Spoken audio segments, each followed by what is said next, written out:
오늘 거룩한 주일을 맞이하여 주 앞에 나와 함께 이 예배에 참여하신 여러분 모두 위에 하나님의 축복이 함께 하시기를 주의 이름으로 간절히 축원을 드립니다.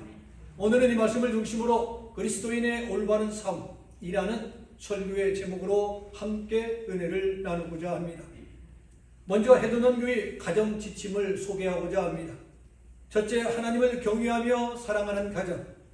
둘째, 가정 화목을 위하여 말을 삼가하는 가정. 셋째, 정직과 성실로 일하는 가정. 넷째, 서로 사랑하는 가정이 되라는 것이 해도전교의 가정 지침입니다. 사랑하는 교회 여러분, 가정 화목을 위하여 하나님을 경외하며 말을 삼가하고 정직과 성실로 최선을 다해 나가는 여러분 모두의 가정과 여러분의 모두의 삶이 되기를 다시 한번 축원을 드립니다. 이것이 바로 그리스도인의 올바른 삶입니다. 이 지상에는 선한 것도 존재하고 악한 것도 존재합니다. 그러나 중요한 것은 최후의 심판 앞에 우리는 마지막 심판을 받게 될 것입니다. 믿음은 눈으로 보이는 것이 결코 아닙니다. 그러나 믿음의 결과는 눈으로 볼 수 있고 손으로 만질 수 있고 귀로 들을 수 있다는 것이 그 특징입니다. 오늘 본문은 그리스도인의 삶이 어떠해야 하는가를 친히 밝혀주고 있는 말씀이 오늘 본문의 말씀입니다.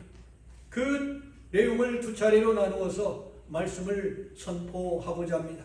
첫째로 그리스도인의 삶은 진실한 삶이어야 합니다. 오늘 본문 25절 말씀을 함께 합독하겠습니다. 그런지 거짓을 버리고 각각 그 이웃과 더불어 참된 것을 말하라. 이는 우리가 서로 지체가 됨이라 말씀하고 있습니다. 어린아이 사이에 한창 유행했던 속어 가운데 하나가 뻥이라는 말이 있습니다. 뻥. 그 뜻은 무엇입니까? 거짓말이란 뜻입니다. 실컷 어떤 말을 진지한 척 짓거리고 난 다음에 뻥이야. 그것은 거짓말이란 뜻입니다.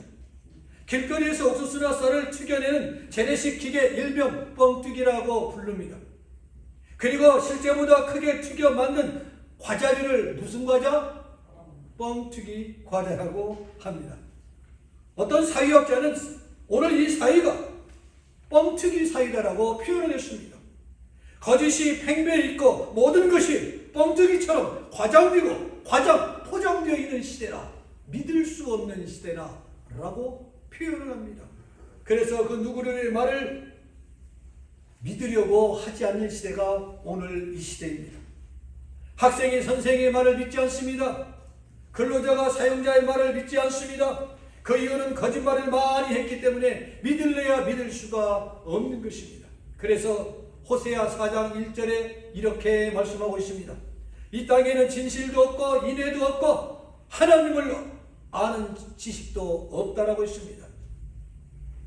아마 그 시대도 우리 시대와 같았던 모양이 아닌가라는 생각을 가져봅니다.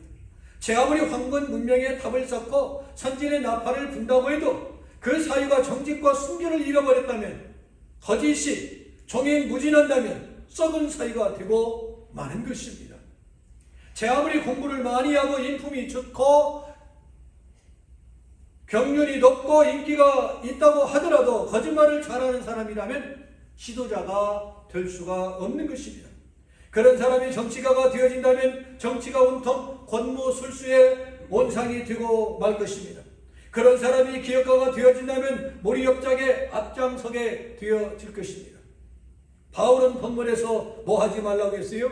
거짓말하지 말라, 뻥튀기 하지 말라라고 말씀하고 있습니다. 헬라어 문법상 버리라는 말은요, 부정 과거형입니다. 그러니까 그 뜻은 한번 버렸으면 영원히 버리라는 말입니다. 다시 말하면 한번 버렸으면 미련 갖지 말고 완전히 버리고 참된 삶을 살아야 할 것을 말씀해 주고 있습니다. 상대로부터 거짓에 신뢰감을 주는 것이 아니라 버린 신뢰감을 주어야 한다는 것입니다. 미련 갖지 말라는 것입니다. 그리고 바울은 이웃을 더불어 참된 것을 말하라고 말합니다. 문법상 참된 것을 말하라는 말은 현재형입니다. 다시 말하면 계속해서 진실만을 말하라 라는 것입니다. 거짓말은 그 인격과 신앙의 삶이 거짓되기 때문에 나오는 것입니다. 진실한 사람은 거짓말을 할 수가 없습니다. 우리 모국에 참 이런 일들이 얼마나 허다한지 모릅니다. 시큰 상대를 죽여놓고 나중에 아니면 뭐예요? 뭐라고 표현해요? 아니면 그만이지. 얼마나 무책임한 말입니까? 요한계시록 22장 15절에 이렇게 말씀하고 있습니다. 거짓말을 좋아하며 지어내는 자는 다 성 밖에 있으리라고 했습니다. 성 밖이 어디예요? 원문에 보니까 지옥을 성 밖이라고 하는 것입니다. 다시 말하면 거짓말하는 자들은 지옥에 들어간다는 말인 것입니다. 거짓을 멀리할 수 있는 저와 여러분이 되기를 진정 원합니다. 참만 말을 합시다. 손해가 된다 할지라도 참말을 말하고 불이익이 된다 할지라도 거짓을 말하지 않는 좋은 습관을 키우는 저와 여러분이 되시기를 주의 이름으로 축원을 드립니다. 둘째로 그리스도인의 삶은 자기 통제입니다. 본문 26절과 27절 말씀을 같이 합독합니다. 분을 내어도 죄를 짓지 말며 해가 지도록 분을 품지 말고 마귀에게 틈을 주지 말라. 분을 내어도 죄를 짓지 말며 해가 지도록 분을 품지 말고 마귀로 하여금 틈을 타지 못하게 하라 말씀하고 있음을 봅니다.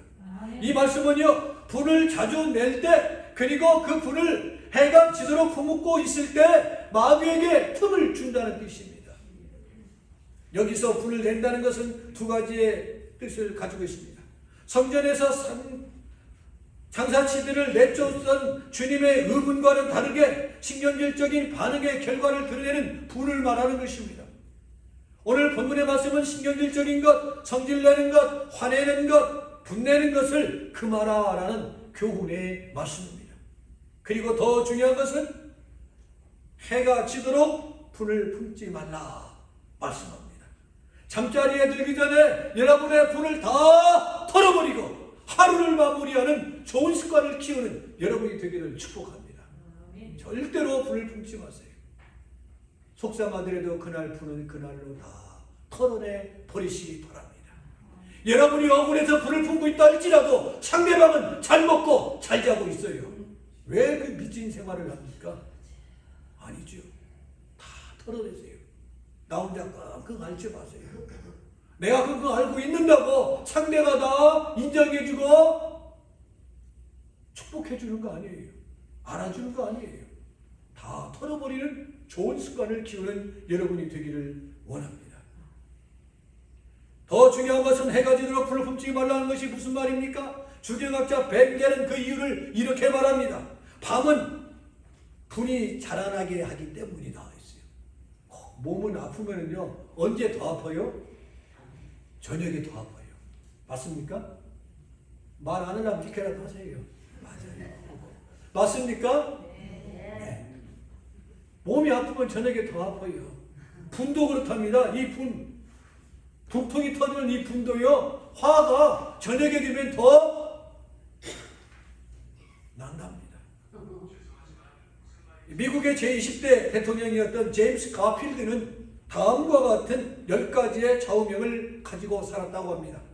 첫째, 게으르지 말고 수입 범위 내에서 살자. 두 번째, 약속은 적게 하고 진실을 말하라. 셋째, 좋은 친구를 사귀되 끝까지 사귀라. 넷째, 남을 나쁘게 말하지 말라. 다섯째, 여행을 바라는 일은 게임이라도 하지 말라. 여섯째, 맑은 정신을 흐리게 하는 음료는 피하라. 일곱째, 비밀은 내 것이나 남의 것이나 잘 지키라. 여덟 번째, 돈은 마지막 순간까지 빌리지 말라. 아홉 번째, 행동을 책임지고 남을 탓하지 말라. 열 번째, 잠들기 전에 반성의 시간을 가지라 했습니다. 우리는 가필드 대통령의 10가지의 좌우명을 보면서 자기 자신을 통제하며 살아가려는 한 인간의 의지를 발견할 수가 있습니다. 어떤 사람이 화를 낸다든지 신경질을 부린다는 것은 자기 통제가 안 된다는 증거 중에 하나인 것입니다. 상대방과 이야기하다가 화를 팍 내는 사람은 대개 이야기에 집니다. 저요. 분을 낸다는 것은 단순히 분내는 것으로 끝나는 것이 아닙니다. 신체적 기능, 정신적 기능, 영적 기능, 삼도 합작이라는 데 문제가 심각성을 가지고 있습니다. 다시 말하면 분내기를 힘쓰면 신체도 정신도 영혼도 결국은 결정적 손해를 보게 되어진다라는 것입니다. 마귀는 가능하면 최선의 방법을 동원하여 오해와 미움과 보복과 갈등과 분열을 꾀합니다. 늘 화나게 합니다. 정말 나름대로 조용하게 살고 싶은데 세상은 나로 하여금 가만히 놔두지를 않습니다. 정말 화나게 합니다. 힘들게 합니다. 누가 꾀하는 거예요? 마귀가. 고로 분내는 것은 마귀에게 기회를 제공하는 것입니다.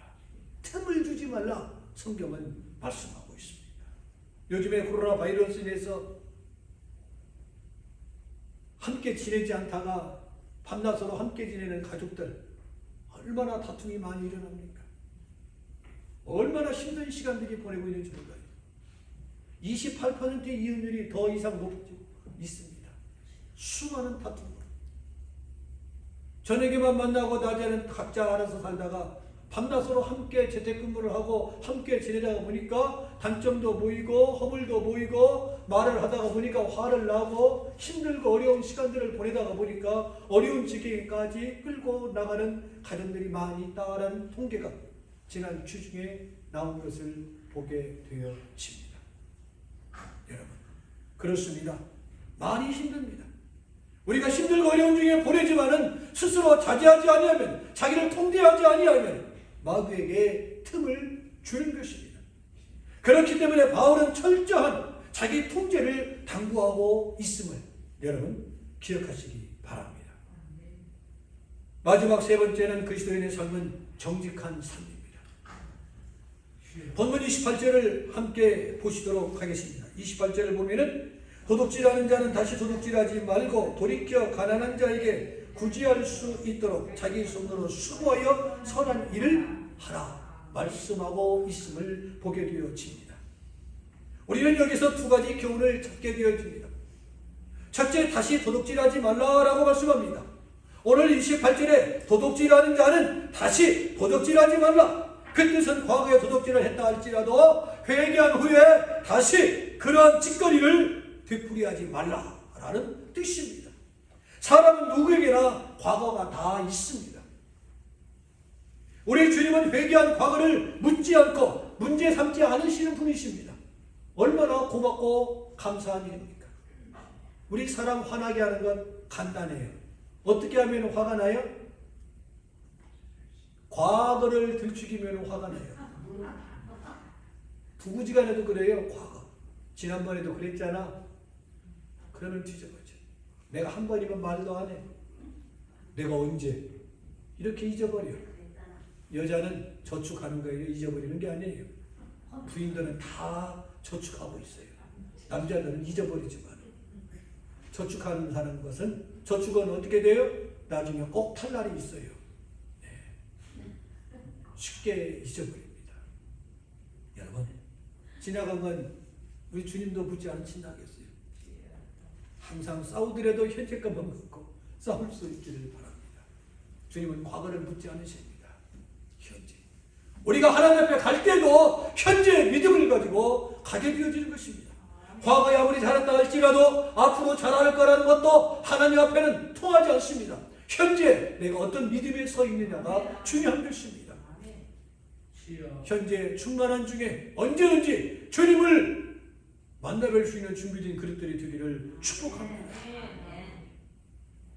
우리 주님은 회개한 과거를 문제 삼지 않으십니다. 그러나 회개하지 않은 과거는 법률상에도 항상 문제가 뒤따르게 되어집니다. 그리고 더 문제가 되어지는 것은 회개하고 다시 그 죄를 되풀이하는 것입니다. 그것은 마치 토해낸 음식을 다시 주워 삼키는 짐승과도 같다라고 성경은 말씀하고 있습니다. 둘째, 제 손으로 수고하라라는 것입니다. 오늘 본문 28절에 보니까 제 손으로 수고하여 선한 일을 하라라는 것입니다.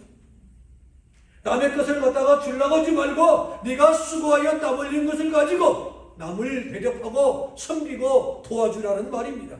도둑질이란 남의 피땀 흘려 모은 돈을 말 한마디 없이 제 것으로 삼는 것을 도둑질이다라고 표현합니다. 우리 시대는 정직성이 회복되어야 합니다. 우리 교회 가정 지침 세 번째 뭐라겠어요? 정직과 성실로 일하는 가정이라고 했습니다. 시내버스와 택시 안에 두고 내린 가방이 그 다음날 주인의 손에 돌아오는 사이, 어두운 밤길을 홀로 걸어도 겁나지 않는 세상, 다른 민족과 함께 더불어 살아도 겁나지 않는 세상, 대문이나 아파트 문빗장을 걸어 잠그지 않아도 편히 살 수 있는 세상, 빨리 회복되어지기를 진정 원합니다. 사랑하는 성도 여러분, 이제 말씀을 마치겠습니다. 그리스도인 한 사람 한 사람이, 그리고 매 교회 한 사람 한 사람이 바른 가치관과 신앙을 가지고 올바로 살아간다면 바로 그것이 역사의 혼란을 극복하는 처방전이 될 수 있으리라 믿어 의심치 않습니다. 나 한 사람이 불씨가 되고 등불이 되고 소금이 된다면 문제는 해결될 수 있으리라 확신합니다. 너희는 세상의 소금이라고 했습니다. 너희는 세상의 빛이라고 했습니다. 썩어져가는 곳에 방부제 역할을 할 소금이 되시기 바랍니다. 어두워져가는 이 땅에 빛이 되어져서 밝혀주는 여러분이 되기를 축복합니다. 마태복음 5장 16절에 주님은 이렇게 말씀합니다. 이같이 너희 빛이 사람 앞에 비치게 하여 그들로 너희 착한 행실을 보고 하늘에 계신 너희 아버지께 영광을 돌리게 하라 말씀하여 주셨습니다. 내가 바로 섭시다. 내가 바로 걸어갑시다. 내가 바로 보고 말할 줄 압시다. 내가 바로 믿고 바로 삽시다. 이것이 그리스도인의 올바른 삶의 자세인 것입니다. 그리스도인의 롤 모델이 되어줄 수 있는 여러분이 되시기를 주님의 이름으로 부탁드립니다. 이제는 우리 주 예수 그리스도의 은혜와 성부 하나님의 무한하옵신 사랑하심과 성령님의 교통 교제 역사인도 충만하심의 은총이 주 앞에 나와 제단 쌓는 온 교우들 위해 이제로부터 영원토록 함께 있을지어다. 아멘.